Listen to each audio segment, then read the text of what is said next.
But hello and welcome.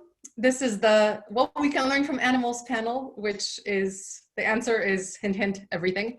And I will not, I'll be in here, but this is not my panel. It's just something that I really, really, really care about. To put in perspective, I always thought I was a crazy animal lady, and then I met Daniela. And wow, I have a long way to go in my collection of strays. But I did want to show off two things in honor of animals and everything. Check out my cool shirt. Trust me, I'm a doctor. Because we can learn everything from animals. And the other thing I wanted to quickly show you, because it didn't even occur to me until 10 minutes ago, I have a book about animals. It's called Sailor's Tale. And it's a children's book, and it's on Amazon, and it's about my doggy Sailor, who was here until about 2 seconds ago. But it's a story of and going home and having a family, me. Anyway, I think it's good. Okay, shameless promotion over. Welcome everyone to our Awake, Aware, Arise session on what we can learn from animals. And I would let these ladies do their thing because they have a flow planned, so I won't introduce them other than they are 3 other crazy animal ladies. So today you have 4 of us, and if you too are a crazy animal lady or gentleman, please tell us. Instead of just telling us where you're from, tell us how many dogs and cats and parrots and whatnot you have. And octopuses. Oh, well, hopefully you have no pet octopuses. Hopefully you're just learning the octopuses. But yes, I want to hear how many animals are in the family today. But yeah, I'm going to go on mute and I'm going to let Kelly run the show. Hi, Magda. Thank you so much. Thank you, everybody. My name is Kelly Wendorf, and I'm here with Daniela and Emma, my new friends. And thank you to Coach Aria and this Awake, Aware, Arise event that we could do this. Especially at this time when we're navigating so much uncertainty. Just a little housekeeping thing. I think everybody already knows how to handle their Zoom. We'll be playing with chat as well. The flow of the hour and a half together is that you'll be hearing from Emma, then Daniela, then myself, about 10 minutes each. And then the 3 of us will have some dialogue together because we have all slightly different orientations towards the animals that we work with. But complementary as well. And after that, we're going to open to Q&A and really get interactive there. So that's sort of the flow of the day. Yeah, so I'll hand it over to Emma. Over to you. Thank you. I'm just going to share my screen. I'll tell you a little bit more about me first. She says, hopefully I can switch from one to the other. And so this is my beautiful girl Flickr, or it will hopefully be to start off with. No, we've gone too far. Let's go back a bit. There we go. Okay, so I'm going to talk a little bit first about resilience and synchronicity, 2 things that are really important to me. So I'll tell you a little bit first about myself. So I'm Emma. And my history has been very much affected by, my history with animals is very much affected who I am and how I work with both people and with animals. So I'm literally just straight back out of the forest from working with some people who are having some trouble with their dog, and my life very much around the problems that people have with their animals. So I started as a teacher before moving into educational consultancy and then to leadership consultancy. And I worked with all kinds of large organizations involved in a change agenda, sometimes more than 15,000 people. And I gained my postgraduate qualifications based on this work. So I was very much interested in how we coach human clients, whether as individuals or as organizations, through change. And I know how much conflict and resistance there can be to change and to development. So my work there was very much rooted in Gerard Egan's skilled helper model.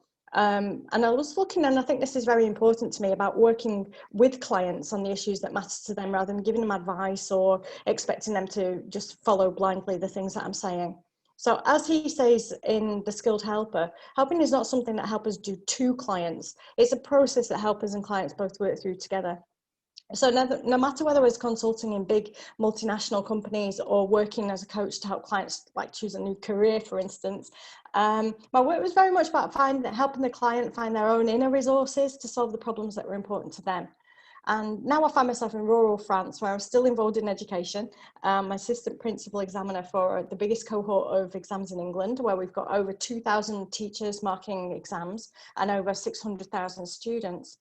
But I'm also, and this is the love of my life, I'm a trustee in one of France's largest shelters. So we're an open access shelter, which may not mean very much to many of you, but it means that we don't get to pick and choose who we take and who we don't.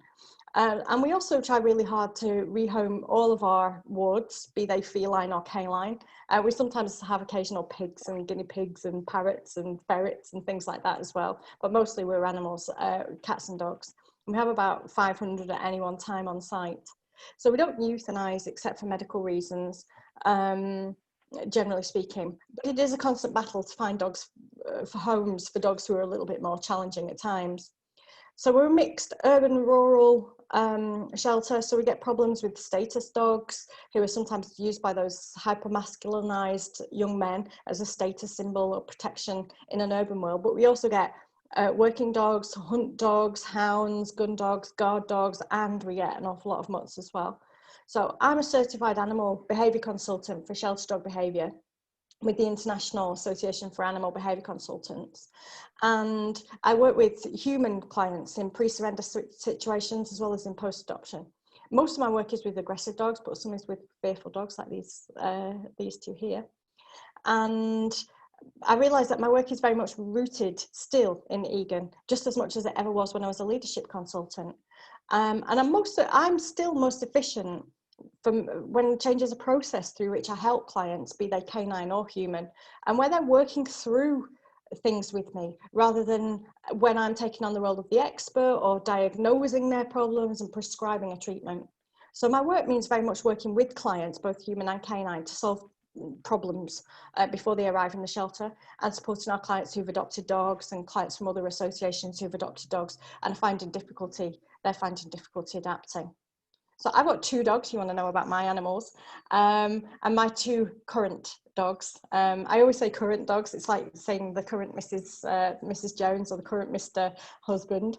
And one's just come over to say hi. She's Liddy, my little fire starter, who's on the left there. She's Belgian Malinois, and her life was dependent on her being able to adapt to our human world, and that needed her to put conflict aside, because really, you know, she was in a situation I was explaining just earlier to my previous client, where I was asked to make an assessment about whether she could form a bond with a human person or not, because she struggled so much in the shelter that we really didn't think it was viable to rehome her. So Liddy is my little fire starter. And then my boy Heston, he's a Belgian sheepdog mix who arrived in a box. He was about a day old. He's on the right there, when he'd just been born and abandoned.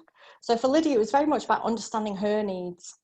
In the past, the more humans had tried to force her into compliance, the more resistance she put up. So the more they tried to make her fit into the world and force her to adapt to the human world, the more she resisted, usually by using her pointy teeth there. And eventually that resistance to change really threatened her very existence in itself. And she ended up at a real high risk of euthanasia because of that behaviour. Heston's always been my boy, and like a proud parent, I can, happily provided what I hope is gentle guidance and hopefully giving him an environment in which he can flourish. And our relationship has very much always been a dance. So in my youth, I practiced many martial arts. I did jiu-jitsu and judo and karate as well. But my favourite always was Capoeira, the Brazilian martial art, in which 2 combatants, you can see 2 guys here practicing that, engage in non-contact sparring. If you've ever seen Capoeira, it can be super fast. You can also do it really slow. And you're waiting for that moment where contact will be made, and it's never made. But what I learned from Capoeira was that I learned when to lead, when to give, when to attack, when to defend. And together with the music, because it's very much in time with the music. Sometimes you slow down, sometimes you increase the tempo, and you're recognizing things when your partner needs to speed up or slow down as well. But for me, capoeira is a perfect metaphor for my philosophy of our lives with animals, that it's really a non-contact dance where there's no one leader, there's no master. Power is shared, and at times either opponent can lead. And I think that's very much affected how I view my relationship with humans, that you observe your opponent or the person that you're involved with in that relationship in the moment, and you watch and you synchronize. And no matter how fast you go, how acrobatic it becomes, how many feet are flying around and fists are flying around, contact is never made because you're in synchronicity. And I think this very much affects my understanding of relationships, both personal relationships and professional relationships, and whether that's interspecies with humans or interspecies with the other animals around me, whether they're domesticated animals or wild animals. So despite Sorry, my to interrupt, Emma, you're not actually sharing your slides. Aren't I? I didn't want to break your flow. Oh no. It's okay. Well, we'll put them up on the vlog later anyway, but if you want to just try to share them again. Okay, will do. I don't know what happened there. Your I went screen, to and we'll just wait until. Yeah, I went to share slides, and obviously not particularly done a really good job in doing it. It says, there we go. I won't run you back through them because that will be very tedious. We still can't see them, so click on share screen. Yeah, I'm doing it. Okay. Okay. And then just go to, where are you? I can't find my button. There we go. There we go. And now we can see the edit mode. And then nothing, if you now click it's loading. Oh, no. You're already sharing, so you can close that. Yeah. Where am I? Stop. Oh, no. No, I can't get off the... Click on the screen somewhere.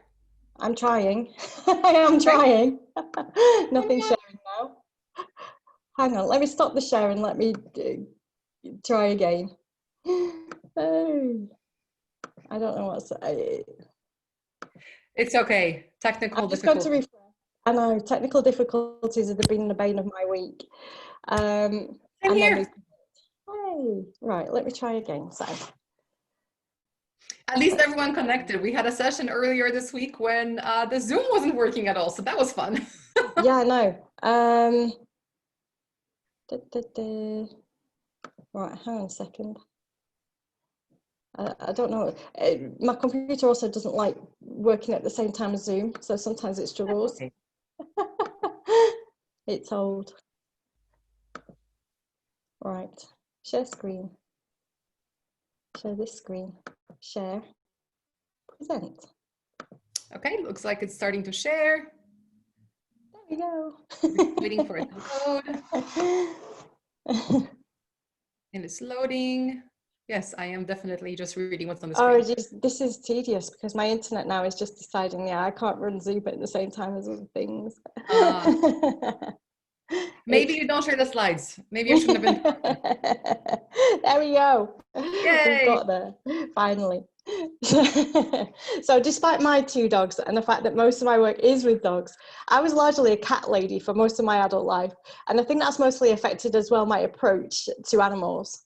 So like dogs and horses, it's unlike dogs and horses, it's much more difficult to do things to cats. And I find cat people, especially if they're in a safe rural area like I've always been, or quiet suburban areas, they tend to live a much less, a life that's much less about compliance and about dominance and submission with cats. For instance, just an example of my own experience. My cats they've always had their own door. They were in charge of when they came in and sometimes who they even came in with. And they were in charge of their own rhythms. They could come and go as they pleased. They ate when they asked, and they often refused food and turned their nose up at things that they didn't want to eat. And those things that they didn't approve of. So if we're talking about agency, and my cats had so much more agency than their dogs, that they were in charge of their own lives, that they were in charge of the things that they wanted to do, whereas my dogs depend on me to open the door, and they're constrained by fences and gates and leads and rules, and they just don't have that same freedom of the neighborhood like my cats did, and sometimes would end up in my neighbors' houses. Certainly my dogs don't do that. And my dogs now eat at set times, and they don't have that same agency to be able to come and express those things to me.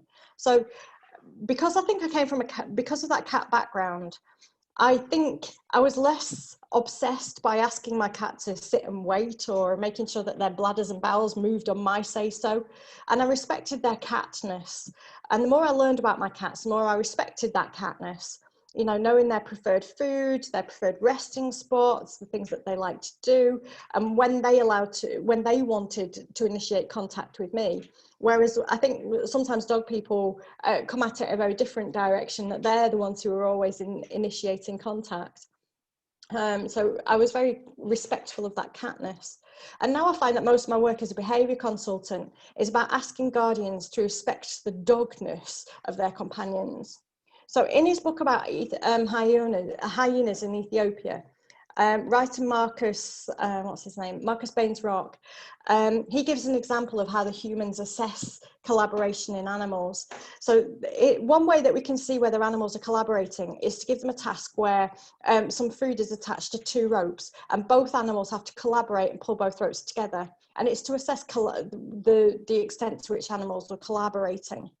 And they have to use equal force in order to do that. And they can only get the food resources if both animals pull. So wolves, for instance, are very good at doing this task, and monkeys are very good at doing this task. Humans less so, I guess. But dogs often fail in this task, and they're not used to collaborating together. And the writer, when he's talking about, he's not talking there about hyenas doing this task, because it's not a task that has been given to hyenas to do, but he refers to this as a metaphor for that constant to and fro of needs. And he also remarks that power and powerlessness emerge in unexpected places. I love that idea that sometimes when we're collaborating, we can certainly reveal our powerlessness or allow ourselves to be powerless, and to give a little rather than to always be taking. Because if the animals pull really hard on the rope, then the food falls off the little tray that it's on. So sometimes you've got to relinquish power as well in order to let the other animal lead the way, if you like. So he talks about when we engage in observation of other species, and when we recognize their needs, when we learn to speak for them, then we're doing our part in pulling that rope, if you like. And when they choose to engage with us and learn about us, then they're doing the same thing. So the dog I was just working with this afternoon is very aggressive towards humans. And it was very much about, you know, allowing him to pull that rope and allowing him to do the observation and to learn about me without any pressure on him. And we're both pulling on that collaborative rope. We've got no food, you know, to gain in so doing, only knowledge about the other. But as he says, in understanding the other, we come to understand ourselves. And I think that's really important about my work with animals. So hopefully we're moving on to slide 7, she says. Now I can't find my mouse. It's a technical disaster this afternoon. So what I bring to my relationships with dogs from all of this is the notion of letting them lead. And I didn't bring this kind of dominance notion, this power notion to my relationship with the dogs, simply because I've lived peacefully with cats and with other animals, and without even ever thinking that I need to be their master or pack leader. So I brought with me this ability to watch and to listen, to tune into their frequency and to listen to their needs. Instead of resolving conflicts all the time with attempts to master my dogs, I brought with me the desire to understand their problems and to resolve conflict by understanding their needs, to pull on those ropes together. Philosopher Mark Rowlands, in his book, The Philosopher and the Wolf, he recounts a first people story about a society who found themselves in conflict with local wolves. And at first, the instinct of the humans is to eliminate the wolves, to hunt them down, to exterminate the threat. But what they realized, where they realized the conflict came from, was the fact that the village had moved into the wolves' territory, and they were not considering the voice, the needs, and the requirements of the wolves. So from that day forth, they decided to always appoint a person who would speak for the wolves, always asking at their council meeting, who speaks for wolf? And in many ways, that's kind of become my mantra. Who speaks for dog? But that's the same with any other species. So when I'm clearing out one of the outbuildings, I live on a very small farm, and when I was clearing out one of the outbuildings, I was very conscious of the fact that There are swallows nesting in there and bats nesting, roosting in there. And I have to ask myself at those moments, who speaks for bat? Who speaks for swallow? And what is it that I need to ensure that I don't change, or that I do change, to make their lives easier and to be respectful of their existence around mine? And it always makes me laugh when my dad came round once and he says, "You've got a rat in your back garden." And I said, "Yeah, he's fine. We're living in that synchronicity. I don't go out when he's out. He doesn't go out when I'm out. We both try not to scream at each other. But by asking who speaks for rat and what does the rat need, we can actually live a harmonious life in which he's not a vermin, he's not a threat to my food sources. We just kind of coexist in a way that's kind of curious and interesting. And I leave him little presents. Luckily, he doesn't leave me any little presents, because I'm pretty sure they wouldn't be nice presents. But asking that question always, who speaks for this animal, who speaks for this species, I think is perhaps the most important thing that animals have taught me. So through that observation, through learning, through understanding what the animals in our lives need and what requirements they are, whether they're wild animals, whether they're domesticated animals, whether they're animals we consider to be vermin, respecting those needs resolves a lot of conflict. And whether that comes from our relationship with wildlife or companion animals, with livestock, domesticated animals, or even insects, understanding their worldview, their needs, their inner lives resolves much of that interspecies tension. So just on to the last bit here. So taking this approach has also helped me with my own personal growth and understanding that we're part of a rich tapestry of existence at this remarkable moment in time, understanding our place in that tapestry and understanding how our behaviour affects others. As we go back to Daniel Goleman's tenets about emotional intelligence, we know that this requires us to recognise emotions in others and to handle relationships. And he writes at one point that leadership is not domination, but it's the art of persuading people to work towards a common goal. And I think that idea is something that animals have taught me. But there is no persuasion in a human-animal relationship. There's only recognition of common goals and working towards those in harmonious ways. So for me, true leadership, whether that's with humans or with animals, comes from a true understanding of everybody's needs and an ability to negotiate settlements with them and to compromise. And that can only come via our understanding, and by empathy. And sometimes by relinquishing power and realizing, coming back to that metaphor about the rope, that we've got to sometimes relinquish our power in order to let the other lead the pace, in order to get the rewards and the reinforcement that we're looking for in life. So in turn, these skills that come from observation, from listening and from learning about others, they all teach us about ourselves. And so I think that for me is what I've learned about myself from animals as much. So I'm going to pass over now. Thank you very much for putting up with my technological incapabilities, and hopefully other people won't have the same issues that I have in not being so technically savvy.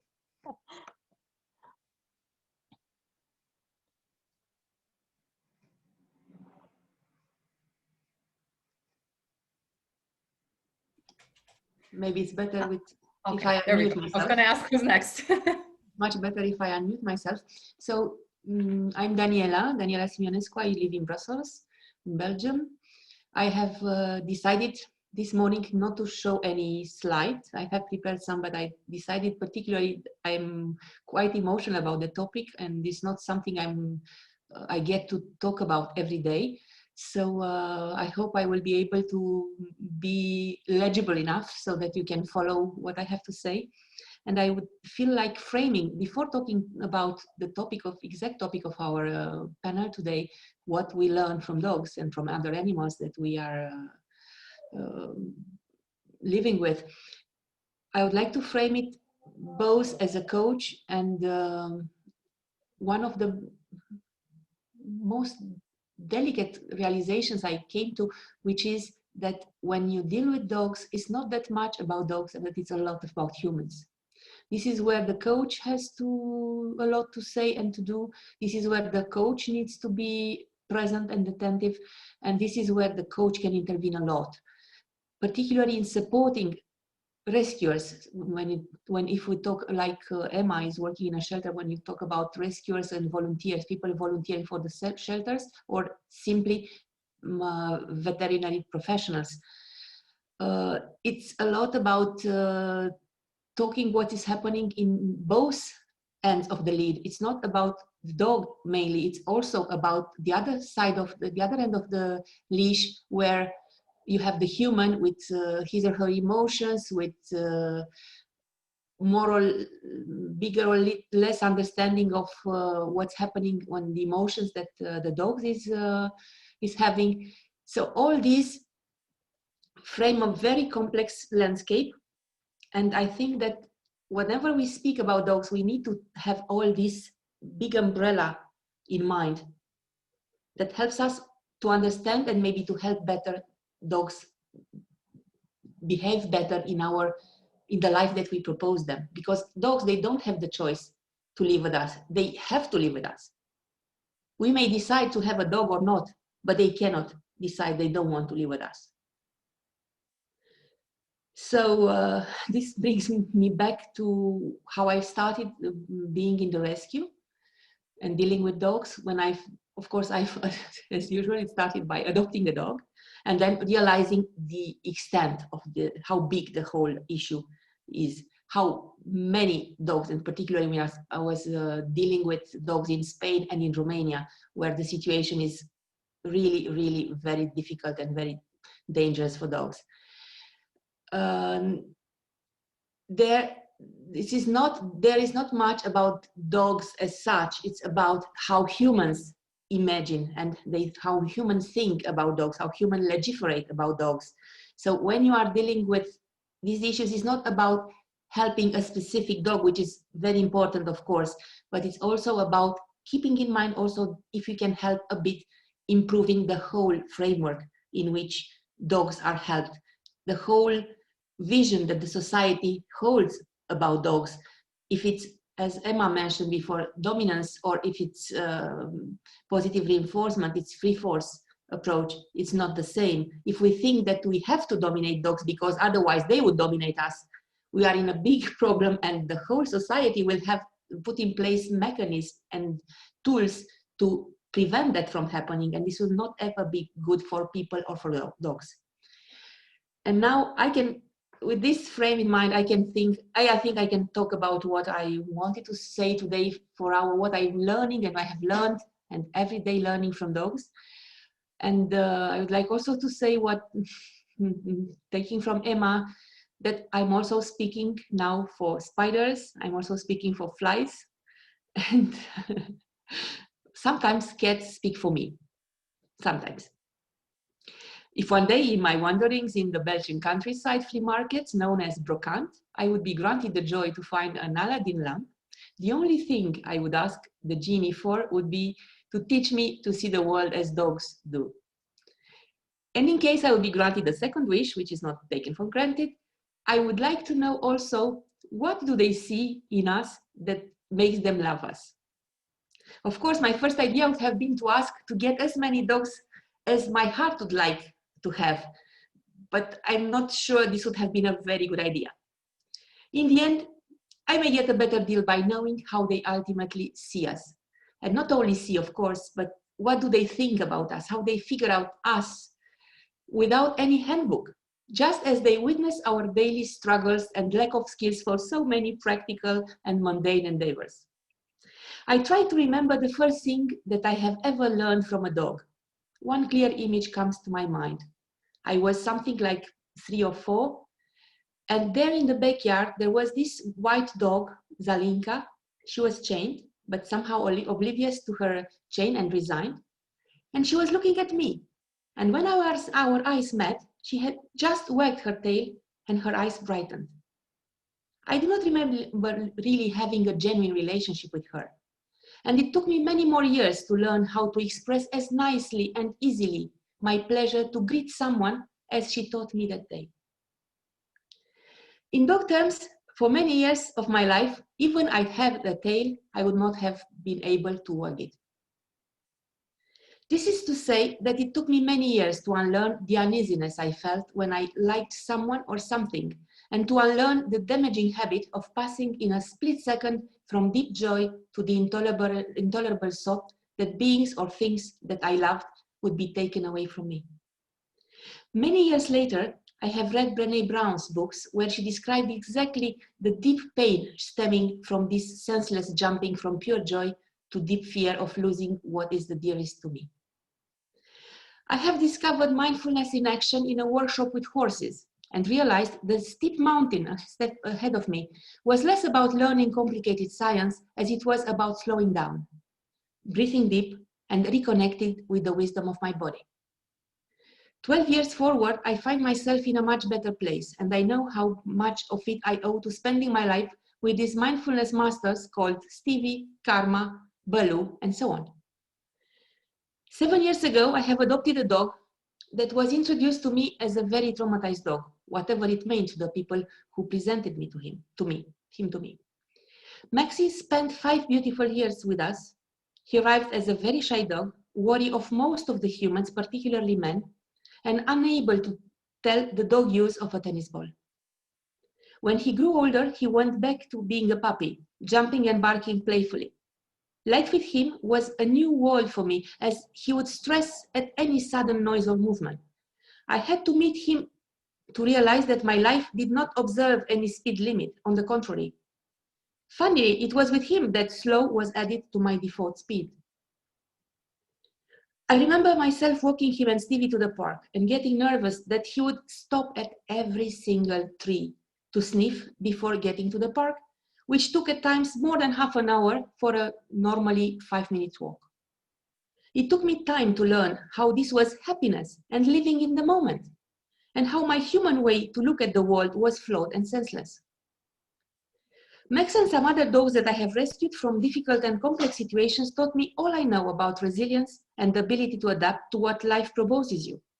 Syria, a tiny beige terrier rescued back in 2014 in a godforsaken village of Romania, where she'd been crawling for months after a car accident which almost killed her. She is now a wise old dog happily adopted in France. Or her spiritual sister, Mura, a shepherd dog somewhere near Deva, also in Romania, who went from being a shepherd dog to be caught brutally by dog catchers and put on the death list in a killing public shelter. Rescued and healed from there, she is now spending her days literally on a designed red velvet sofa in her new and only family that she had known. They do not teach us only about their strengths and skills. They do not only show us how to trust the process, have a positive regard on life, and live in the moment. They also teach us how to find in ourselves the skills, the strengths to connect with other humans, how to trust each other and stay with a positive mindset even when things do not look positive at all. They also teach us how to trust ourselves, which is maybe the most difficult lesson to learn of all. All the dogs I know are moonlighting as emotional support dogs. They sense and mirror back to us if we are intelligent enough to get the hint. Whenever something is happening silently in our lives or homes, from sickness to a problematic teenager or to an ailing couple life. They sniff our sadness and our joys, and they sniff grass as they sniff grass and trees, and that 3 days dead bird on a specific spot during the walks. We humans are quite good at exploiting their natural competencies, and we talk more and more about service dogs, working dogs, security dogs, guide dogs, emotional support dogs. There are dogs able to sniff illnesses from cancer, epilepsy, diabetes to COVID-19. It saddens me at times to see how we are exploiting the needed care they should get in exchange. Because dogs also can get in burnout, they can also develop emotional imbalances. As humans, we should be able to frame better their intervention and protect them better, not only from our own excesses, but also from their sometimes excessive love. One other thing that they teach us greatly is to be non-judgmental. I have not met many humans as competent as dogs in terms of non-judgment. They seem to be able to capture and process better than any human something more precious and genuine of ourselves than appearance. To recap a bit all the things that dogs teach us with humility and joy, it's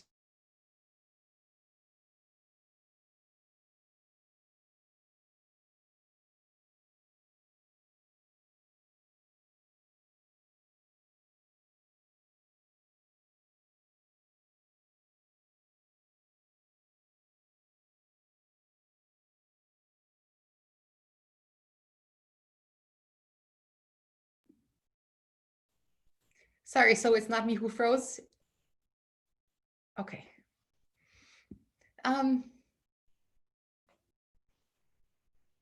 We'll just wait and hope for the best. Come back, Daniela.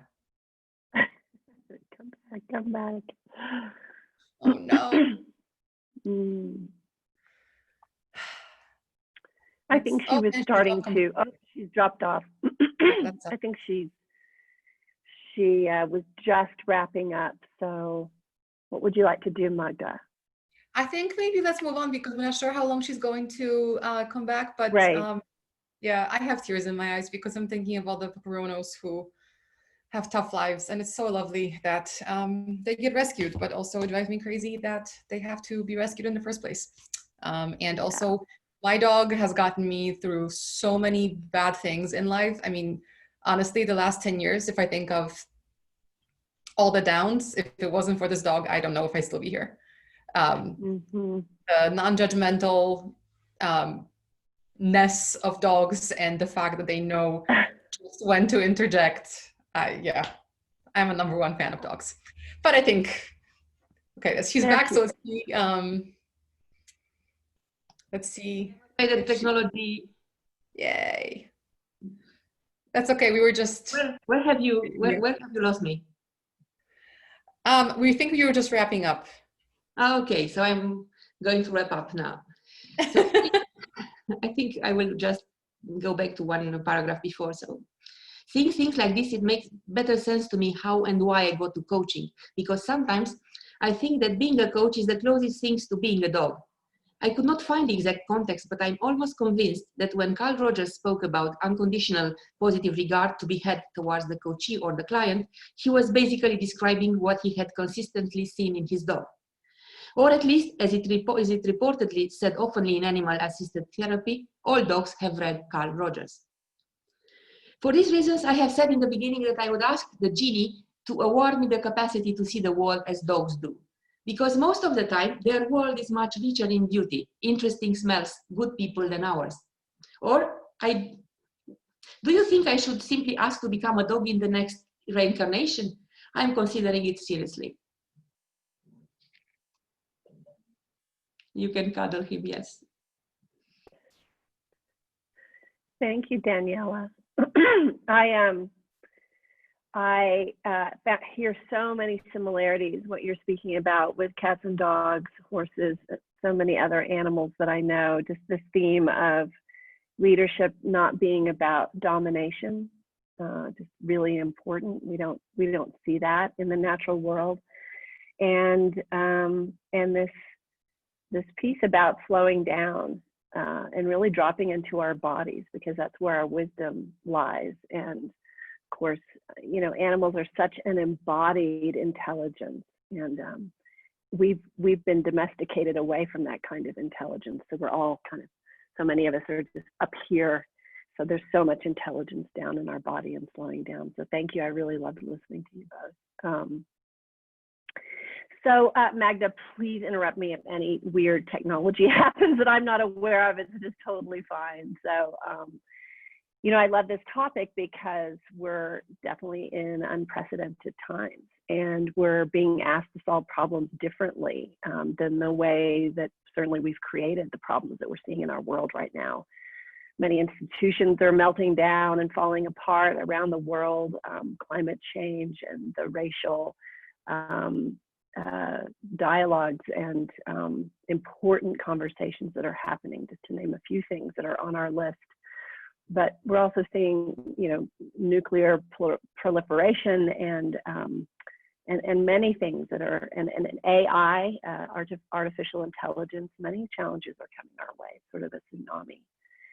So leadership is where I'd like to kind of take things today. And I define leadership really broadly. If anybody relies on you in any way, then you're a leader. So what if you had a really ancient teacher, a teacher who is millions and millions of years old, a teacher who was here to teach you about leadership, how to lead your life and how to lead your organizations, your families. And what if this teacher was so ancient that it had lived through tectonic shifts and climate swings and comets and pandemics, oceans rising and falling, ice ages? If you had that leadership mentor, what would you want to ask them? What would you want to learn from them? And I'd love to just open up the chat a little bit here. If you had a really, really ancient leadership mentor, what were some of the things you would ask?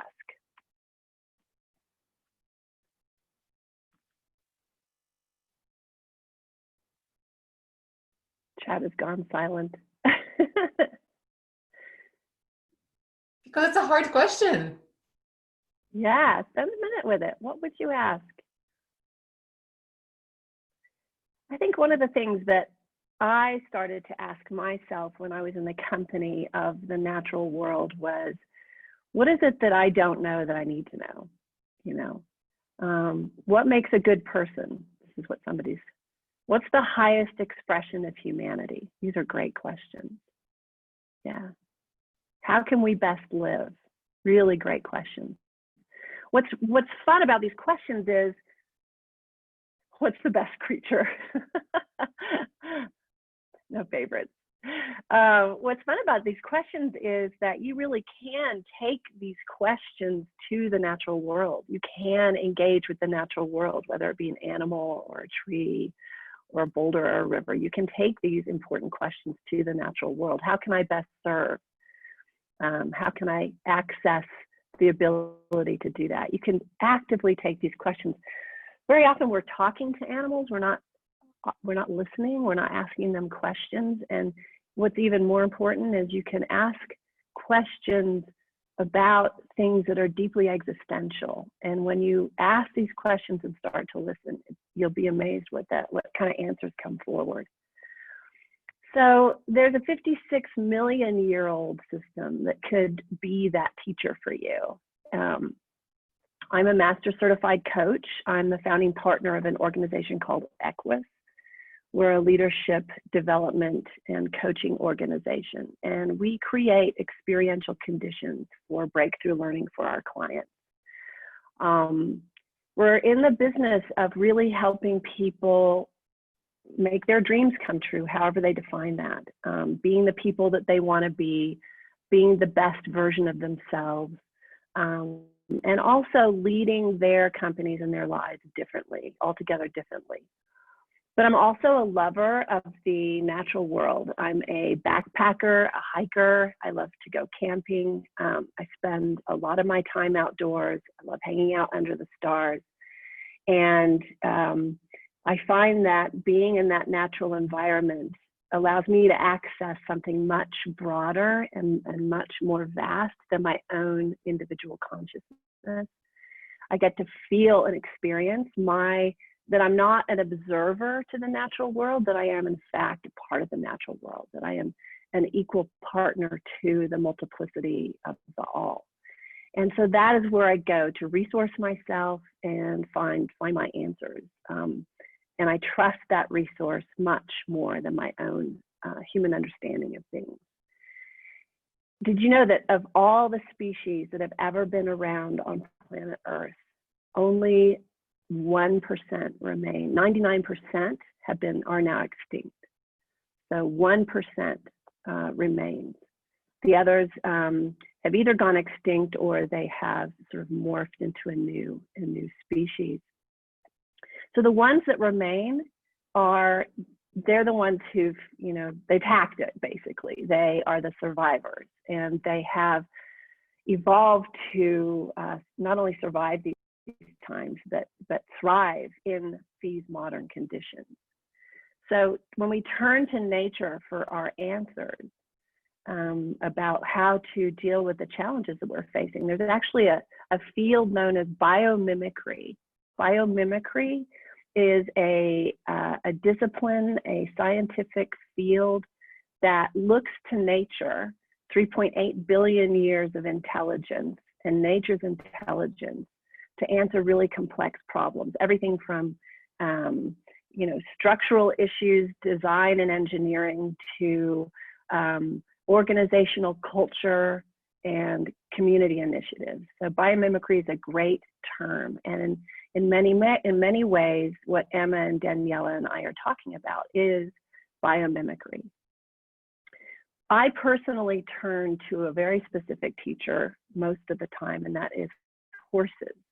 And horses have taught me a lot about leadership and how to be a better human, and how to love better, how to listen, how to do things in a way that is not as sort of linear and limited as a human contextual way of dealing with things.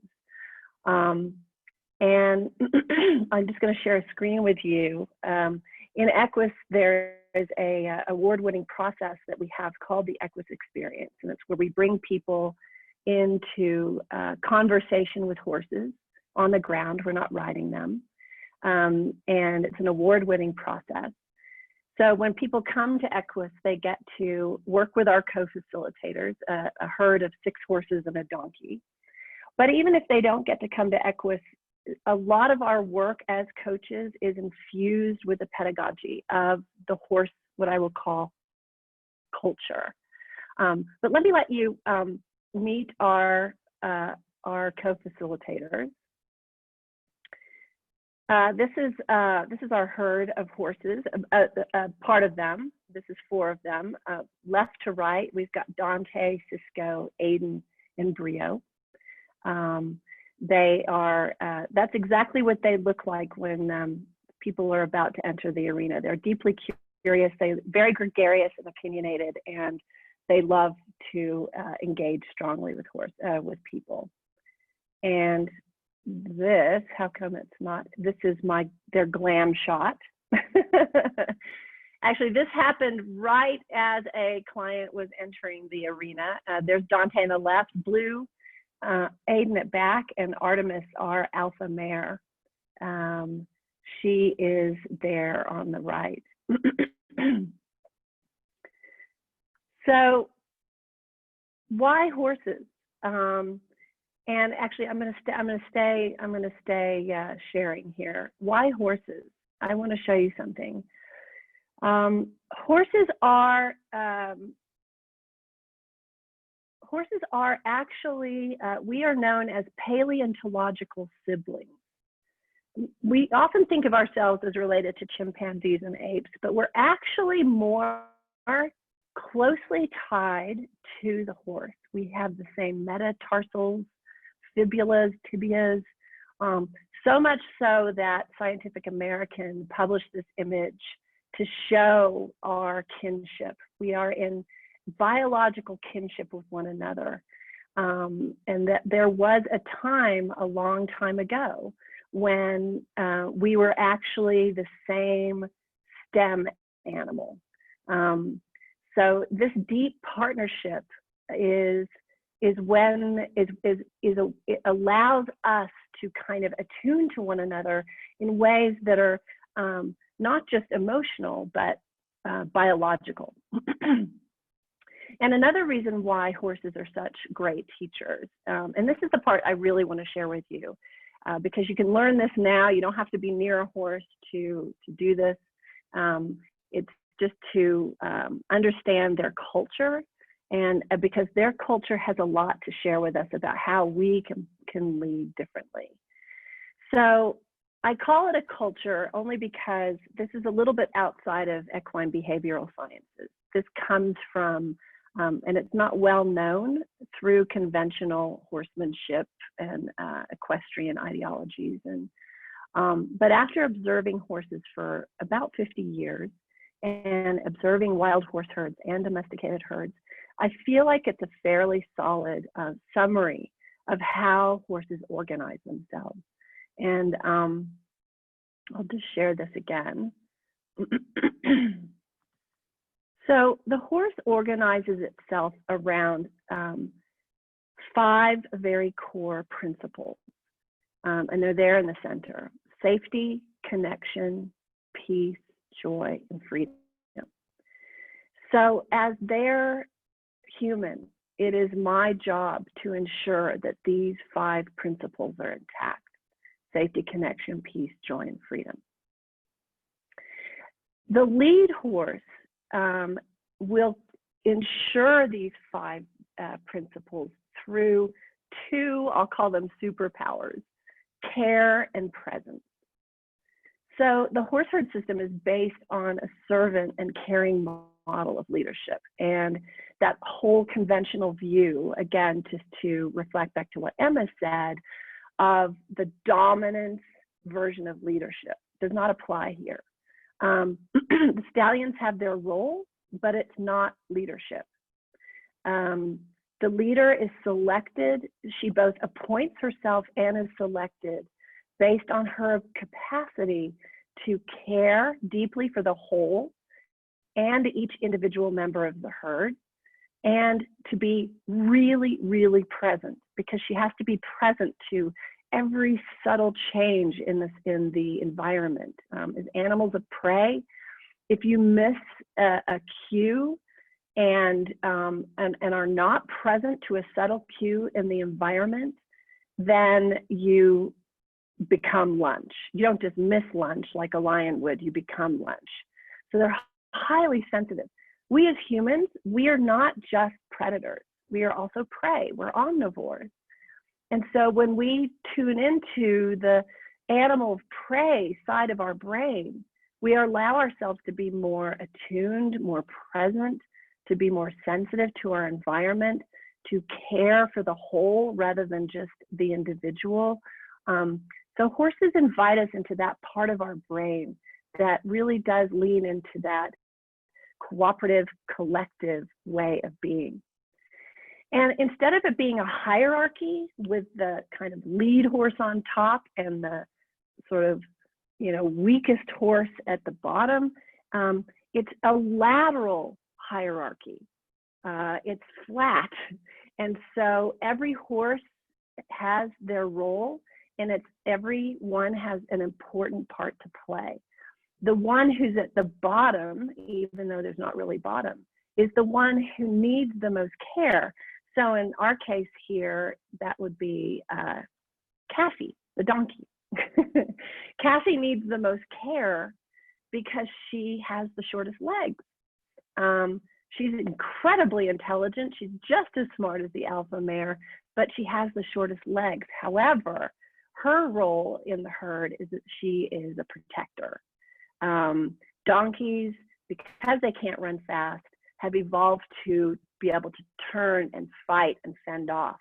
So, packs of wild dogs, coyotes, mountain lions.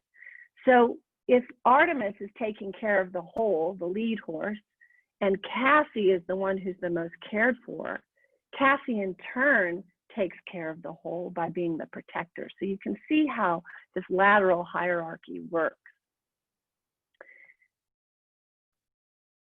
So, of course, this system flies in the face of conventional approaches to leadership. We're taught that, the mightiest, the strongest, the most dominant, the most gregarious, the most sort of visible person is the leader. And what's unfortunate about this is that people who are natural leaders, who would naturally serve in this way that the horses do, tend to not think of themselves as leaders, and so they bow out of leadership positions. When in fact, the leader tends to be smaller, quieter, moving slower, slightly more considered, and very, very empathetic. And so I'll just open the chat again. What would happen in our world if we led by keeping these values intact of safety, connection, peace, joy, and freedom? And what would our world be like if we selected our leaders and appointed our leaders in our schools and our governments, in our institutions and our businesses that were the most caring and the most present? What do you think would shift? I'd just love to hear from everybody. We'd all walk around safely. That's a big thing. We could all elevate, all contribute, all come along. Yes, absolutely. No war. Everyone would have a chance to live up to their potential more. The rising tide, everyone works together to rise. Belonging based on value.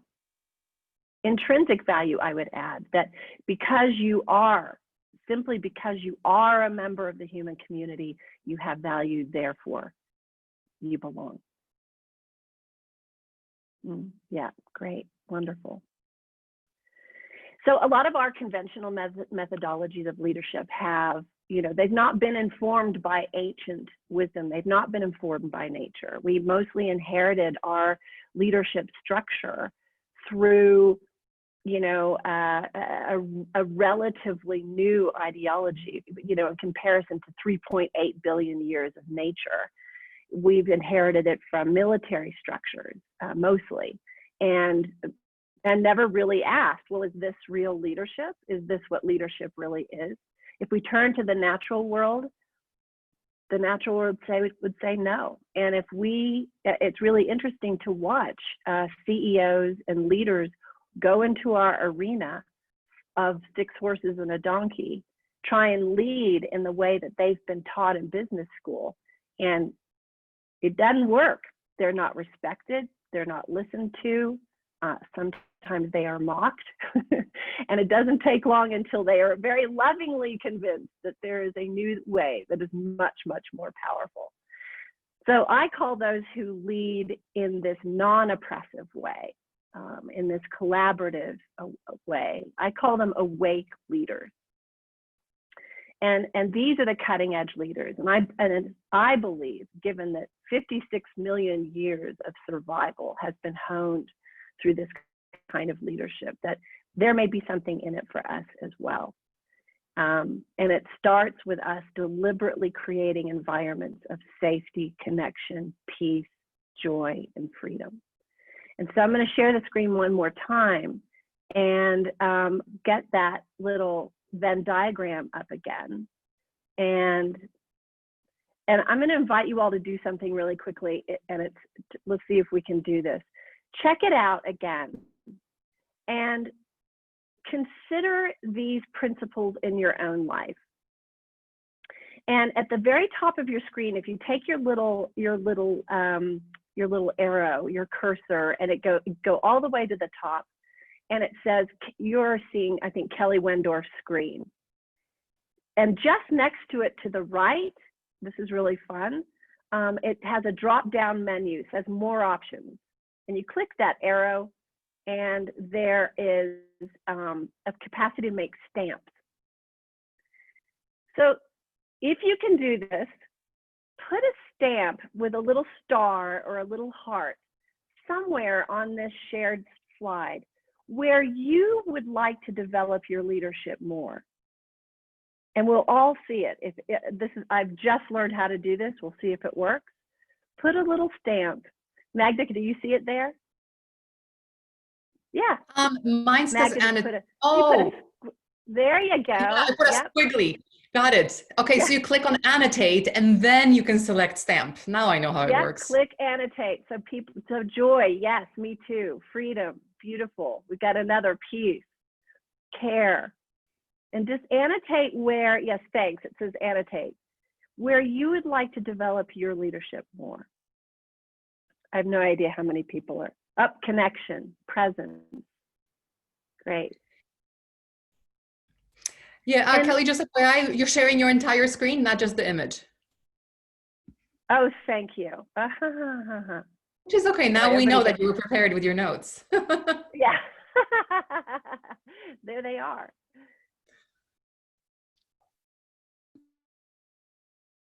So, I guess just in summary, think about that model, and think about some of the ways that you could bring those things into your life and your leadership, and start to notice what happens when you do bring in more joy, not just in your own life, but in the lives of the people that you serve. I have a book coming out. Do I get to advertise shamelessly, Magda? Yeah, great. Here it is. It's called Flying Lead Change. Yeah, right. It gets released in a few days. There's pre-orders available. I'll put in the chat where you can click to order the book. And it's, as Daniela said, it's not about horses, it's about humans. This is about humans becoming better humans, and about how coaches also can assist people to be the humans they want to be. So I'll type that in. I'm going to also interrupt Thanks so you much. because I have another thing to plug, because not only do you have a book, but also there's a session you're doing on building a better human later in Awake, Aware, Arise. So everyone please come to that. And I am now going to put you on the spot, and I'm roping Kelly in to maybe do a little mini course, a little masterclass, coach training type thing based on what she has in the book. So watch for that in February 2021. That's right. That's happening. That's a yes. So let's maybe open up the floor. I'm just looking at the time here. Oh gosh. So maybe just it's already 9. We've got, or top of the hour. So we've got about 30 minutes for question and answer. Maybe we go straight to question and answer and let people ask some questions, and Emma and Daniela and I can just take it from there. Magda, are you okay to field the questions? I will happily field the questions. I need to think of some too, because I've been listening. Okay, great. Instead Awesome. of thinking of questions. So everyone, questions, bring them on.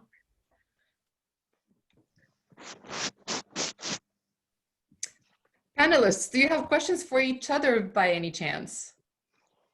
Well, I do. I do for Emma and Daniela. A question I had was, because I was super inspired by this slowing down and the wisdom of the body. And I just I wonder if you could speak more about that, how slowing down and dropping into your body, assists you in not only understanding animals, but other humans better as well.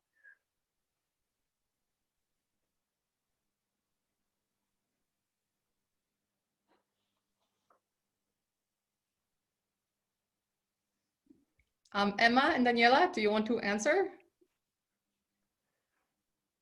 I think Daniela's thinking. Or she's writing her question. She's practicing it. She's practicing it right now. She's slowing down. She's considering. Yeah.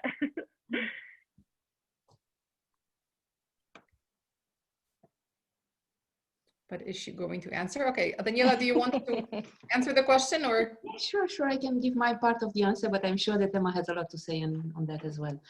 This was, as Carl Rogers says, it's facts, it's experience. I have experienced it with this specific dog, who was very, very, very shy, and every movement had to be very, very slow and very considerate, and taking into account his reactions and so on. And in the end, it became a dance. In the beginning, it was more complicated for me because I was not used to that. But finally, it became my second nature. It became a way to move. And I could see how people around me noticed that something has changed. I didn't. I knew that something changed because people told me. And in the beginning, I didn't know how it happened and why. And little by little, I've extended that from dog to myself, being as nice to myself as I was to my dogs, which was another step. And you see, building up incrementally, small step, baby steps, turtle steps. And you get, at some point, you get where you can listen. You know that you get more from listening. And you get to support and to accompany better all the people, or your clients, let's call them clients, the coachees, than by just giving advice. I hear still a lot of people saying, oh, I want to be a coach because I have so many things to give people. I don't have so many. I don't have any more those things to give people. I only have myself to give them. My presence, my listening, my silence. It's not much. I remember a friend who said in the beginning, when he was younger, he wanted to be a coach, and he wanted to have a sort of place in the marketplace where to put there, and he had a board saying answers given here. And as he learned more, he said, now I would like to have questions asked. Yeah, it's interesting, isn't it? I think, well, so many of my, it's my sole piece of advice. I mean, I work with dogs who have got huge behavioural problems, having huge problems adapting into society, and the only advice that I give consistently to their human companions is slow down. And when they start telling me, you know, we're going really slow, and I'm kind of like, I don't apologize for it. The clients that I've had this afternoon, we've been working for probably 2 months, I think, and she said, oh, I asked her how she was going with one of the things that we've been working on, and she said, oh, we've not done so much. And I said, well, don't worry, you know, it's better to go slow than to rush it. And I always think, you know, so many of those problems resolve themselves just by that slowing down, and taking it easy, rather than, we have this kind of human urge, don't we, to go as fast as we can, to take in. It's almost like life is a roller coaster, and we must go at maximum velocity to get as much out of it as we can.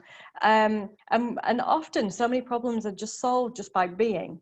And one of the things that I often do, because I'm involved with assessment of some of the dogs when they come into the shelter, and they're struggling in many ways to fit in, and I don't start teaching them things or kind of interacting with them. We just walk, and we may go for, you know, 2 or 3 hours, sometimes just in the forest near, and I just let them be, and I'm observing them all the time and seeing how they react to me, and by the end it's kind of almost as if I'm just another part of the environment, which is exactly what I need, need them to understand.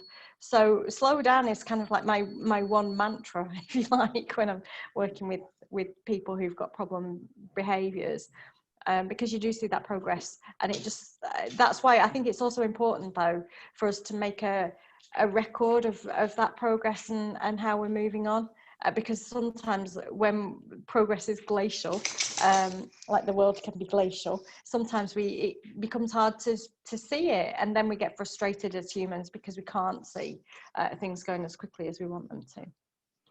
So I think that would be my answer to the question. Kelly, the next one is for you. There are actually two, and I'll put them together. So someone asked if you could compare the horse's leadership model with ours, I'm guessing humans, not just in terms of hierarchy, but, you know, in general. And then related to that, somebody else was asking if the ladder hierarchy is to be introduced in humans, I suppose.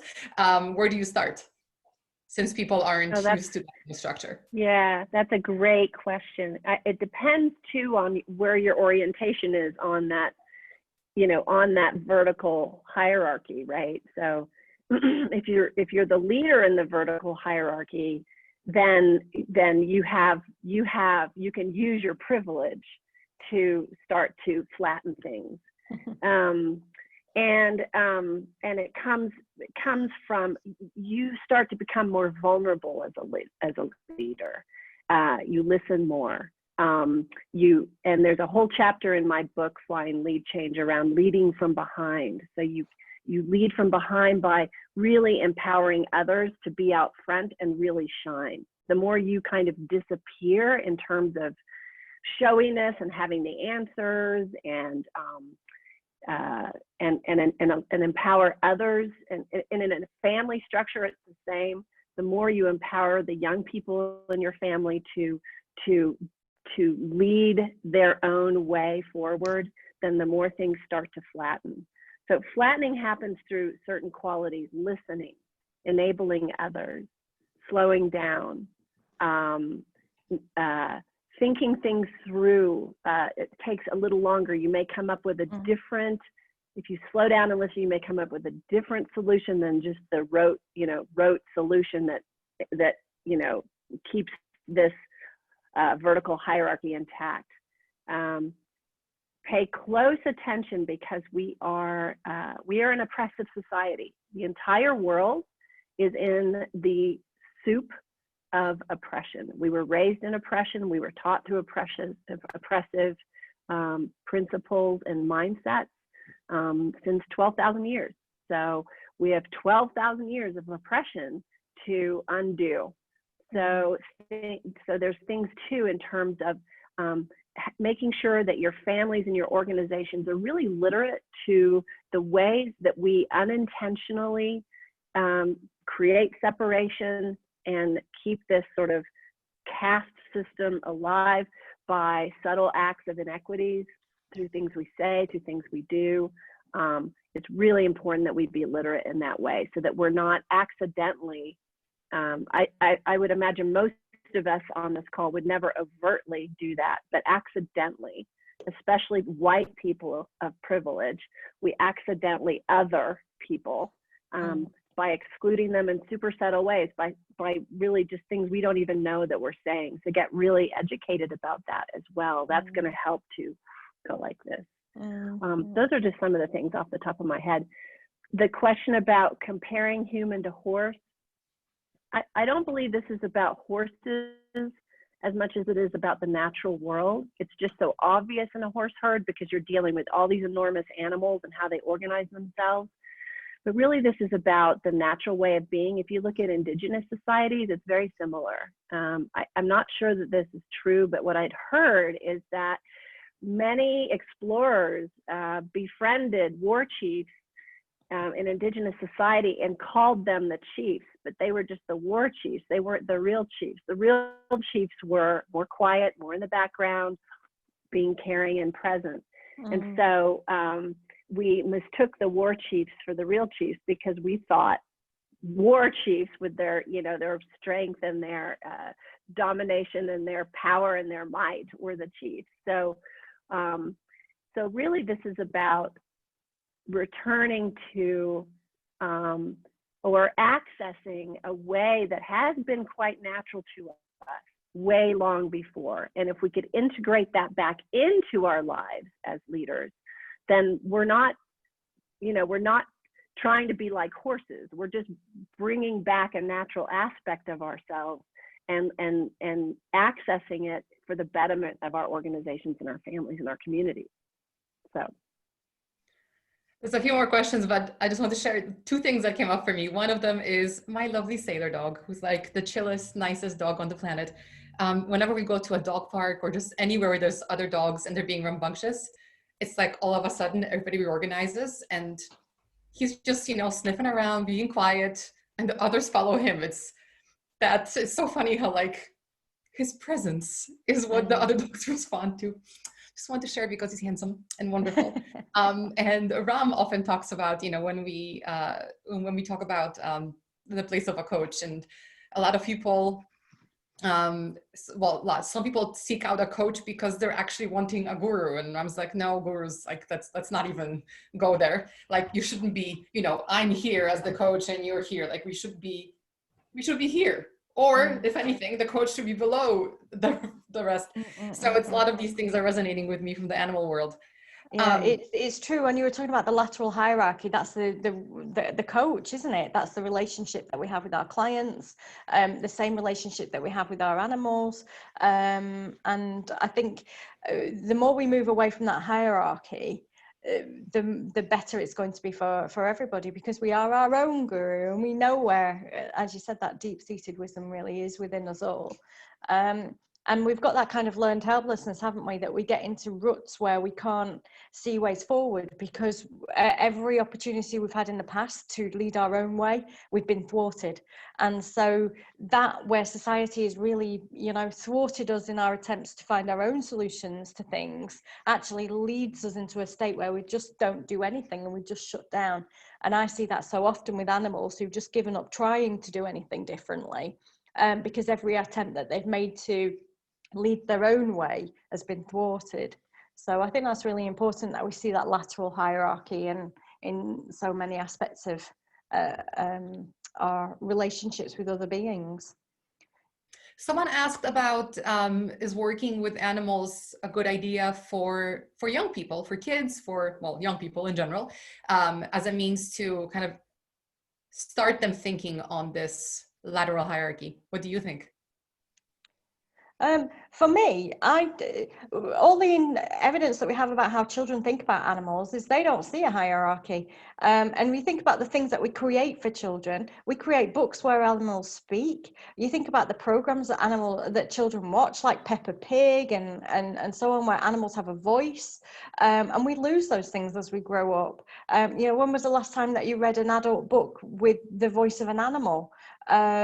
And yet this is what our children, this is how their children think, that they don't think that their minds are different than ours, that we're separate from them, that there's some kind of power hierarchy. And I think one of the hardest things as a parent is navigating that where does our food come from, mummy, kind of conversations, where you're having to explain, you know, that the chicken that we're eating is the same as a chicken in the garden. And a lot of children find that a very difficult moment in their lives, and a lot of children start refusing to eat things because, you know, they can't reconcile how we're living with animals, with eating animals in the same kind of way. So everything we know about young children and a developmental cycle really supports this notion that children have an instinctive way of being with animals, that perhaps others, they've got that ancient wisdom. They're born with that ancient wisdom of this respect and appreciating animals for their own individual, for their personalities, for them as beings,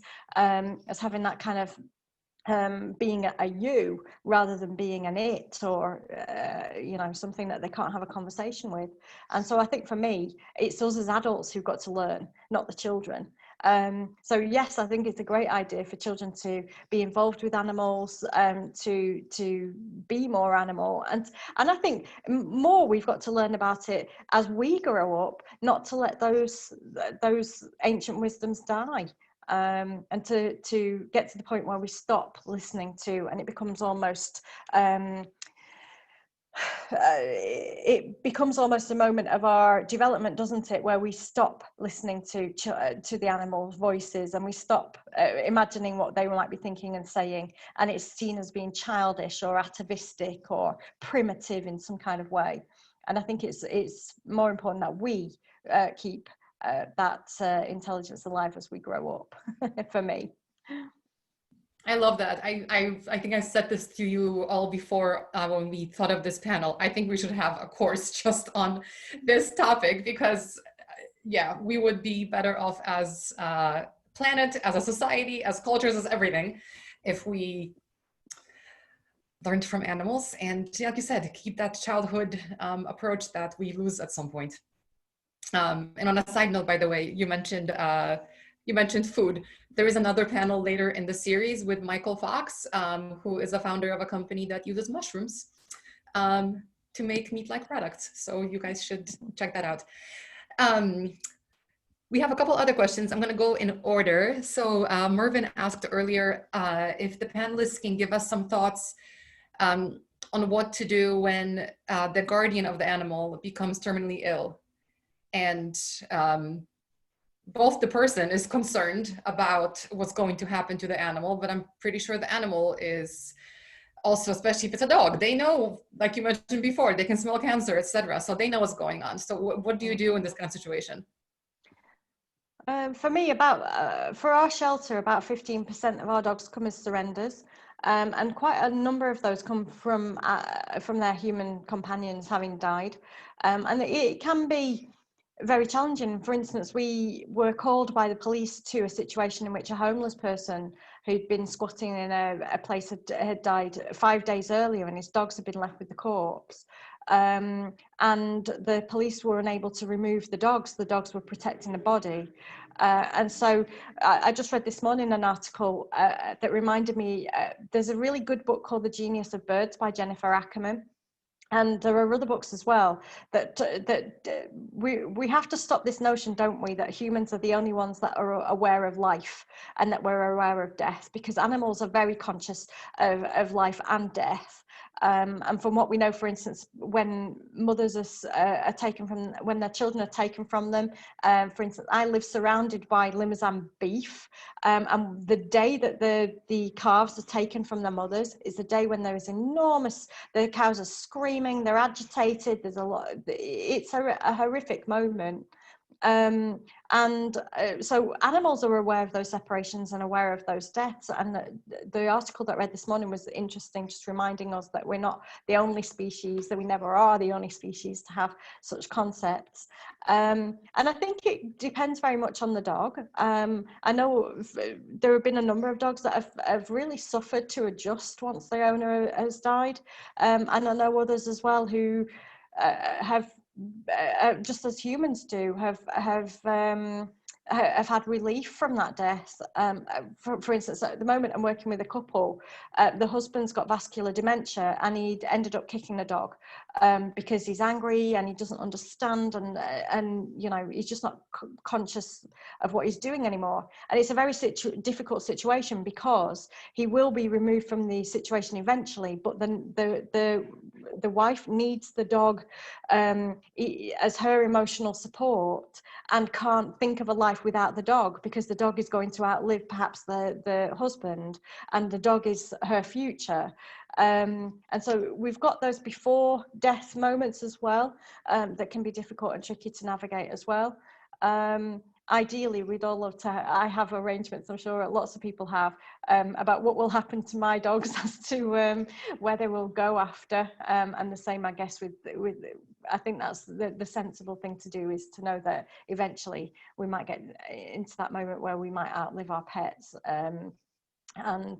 Or also, you know, that we might need to give them up for other reasons as well. So that in itself can be a challenge. I don't think there's an easy answer, and I think we need to take each relationship as something quite different, because it depends on the animal, I think. My heart is breaking a little bit right now, I'm not gonna lie. I'm gonna move on to the next question, unless Kelly and Daniela want to jump in, or I'm just gonna let you guys unmute if you want to jump in. Andrew is asking, what suggestions do you have to support people in this fast-paced world to slow down in order to tune in and listen to our animal teachers?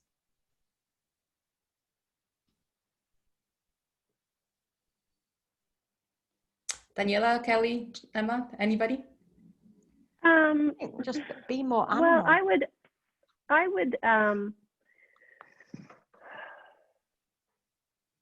I would advise people to get out in nature in any way that they can, as often as possible, you know, and it doesn't have to be like some grand forest or anything.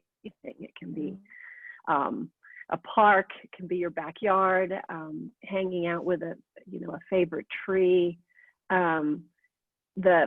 The electromagnetic field of the natural world will positively inform your body, and you'll naturally, your whole nervous system, it works on the parasympathetic part of the nervous system, and which is the rest and digest and the ease, peaceful place. So I rather than trying to physically force myself to slow down, which I don't do very well, I just find it a lot easier to access, whether it's looking at a cloud for a moment outside the office window and just casting my eye or my attention in some way to the natural world. And you'll begin to notice that everything starts to slow down.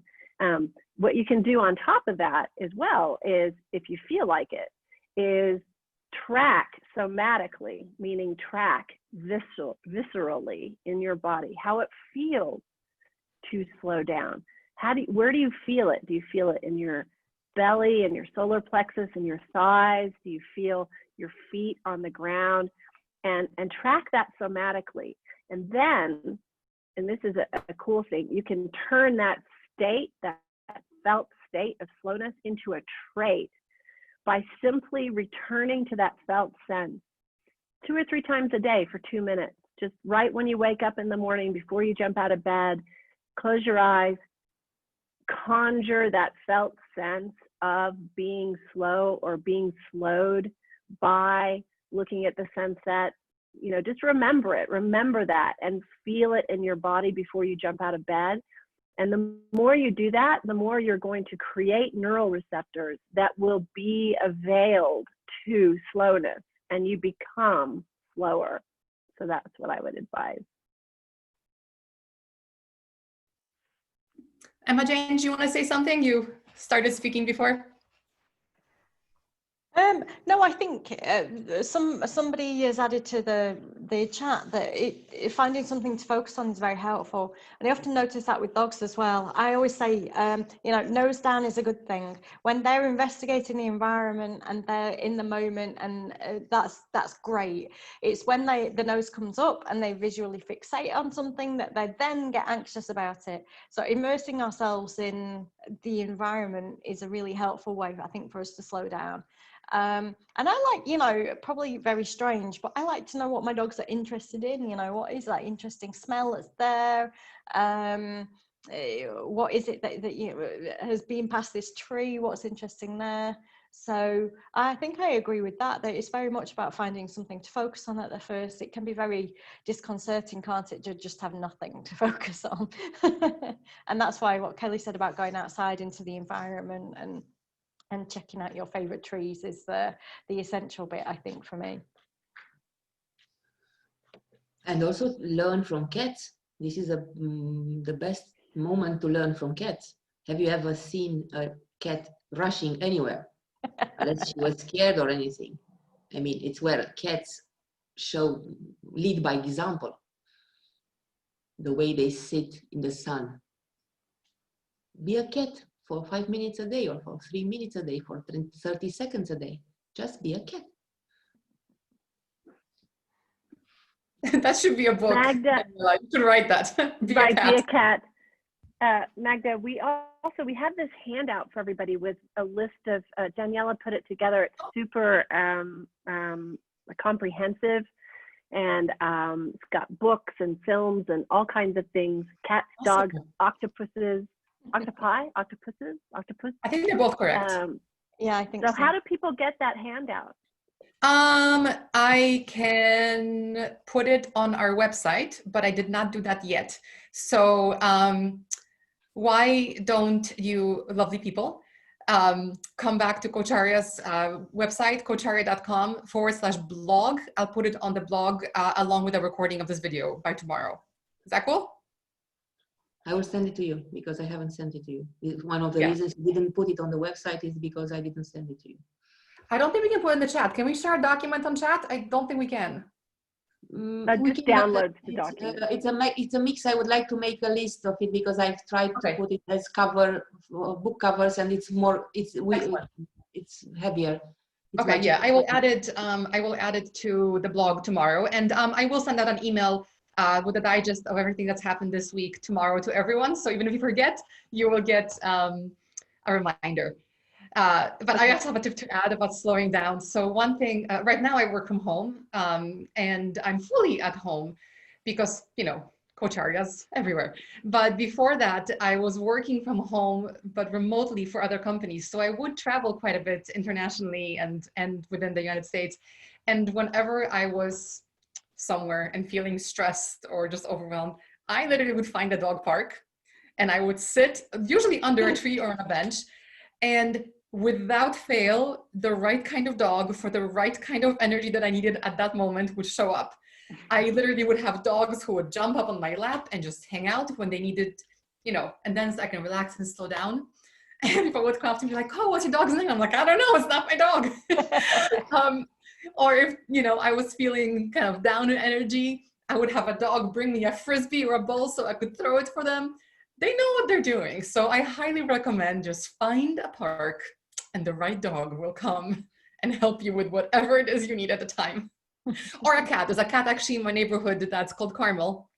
And he also kind of hangs out and says hello. Anyway, cats are great too. We do have to wrap up because we're at the time, and I love this session. Like I said, let's make this a course. Let's make this like mandatory adulting 101. How do we take all the wonderful things that animals teach us and apply it to our life, to our leadership, to our everything? Honestly, guys, name a problem, I dare you, that we could not fix if we behaved more like animals.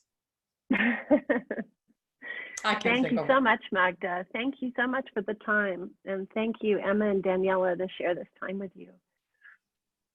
Yeah, any parting thoughts from you, ladies? If there's like one piece of advice that you can give to our participants and those who watch this later, what is that one piece of advice? And you can't say the cat thing again.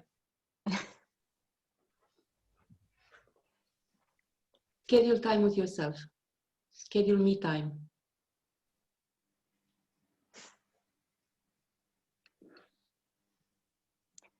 I think for me, it's inhabit other minds. Really get in there and root around and know how it feels. For me, it would be trust the vulnerable, empathetic, sensitive, emotional part of you.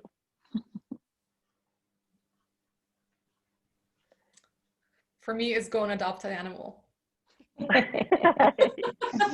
Yes. Call any of us. I'm sure we have several that we could send your way. Thank you so much, ladies. Thank you so much, attendees, and those of you who are watching this later. It's been a pleasure and a great learning experience and a bit of a teary eye for me. You can find Kelly's book on Kelly's website. I'll link to it in the notes, and you can come join us for a session where she talks about building a better human, where you can learn more about it. Emma, do you have a book? Because you really should. I don't know. I don't. Although She's I have got some courses that we've designed about human-animal interactions for the dog genius. Okay. So we're looking at the relationship that dogs have with human beings. Oh, I love that. Daniela, you're writing on about cats. Huh? We'll share all the links in the list we have. Yeah, excellent. I'm just saying that the both of you should write different books about the different things. And next year, we can have a panel on horses, dogs, and cats, and have a whole curriculum. Guys and octopuses. Thank you so much, everyone. I will see you at the next session. See you. Bye. Bye. Bye.